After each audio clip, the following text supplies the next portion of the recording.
सिरोंचा पासून अवघ्या 5 किलोमीटर दूरीवर असलेल्या मेडारम येथील पुलाच्या उजव्या व डाव्या बाजूला संरक्षण भिंत नसल्याने या मार्गावरील प्रवास धोकादायक बनलाय।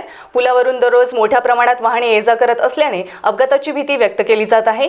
संबंधित विभाग व कंत्राटदाराने तातडीने संरक्षण भिंतीचे काम पूर्ण करून वाहन चालकांच्या सुरक्षतेची व्यवस्था करावी अशी मागणी प्रवाशांसह वाहनधारकांनी केली आहे। Shyam Benjanwar, Star Maharashtra News, Gadchiroli. मुख्यालयापासून 5 किलोमीटर दूरी असलेला इथे मोठा एक पूल आहे। ते मेडारम नाला असे म्हणतात त्याला।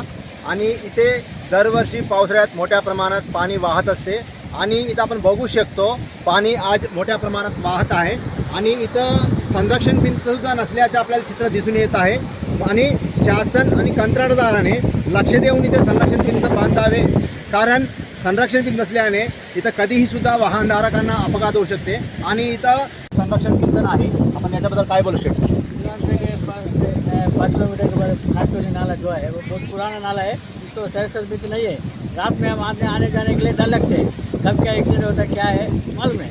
तो क्या संरक्षण भिंत होना चाहिए। तो वो बहुत पुराना नाला है और नाला भी बहुत बड़ा आता है बरसात में। हाँ, और उसका जो बाजू में जो नया ब्रिज बन रहा है वो तो 3 साल से उसका काम बंद है।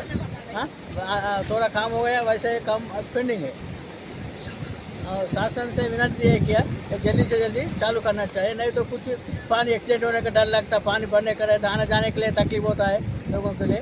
हम शासन से विनती करते हैं कि जल्दी से जल्दी होना चाहिए, संरक्षण भिंत तो जल्दी होना चाहिए। यांचं म्हणणं एकच आहे की संबंधित विभाग आणि कंत्राटदारांनी या पुलावर संरक्षण भिंत बांधावी अशी वाहनधारकांनी करत आहे। Shyam Benjanwar, Star Maharashtra News, Gadchiroli.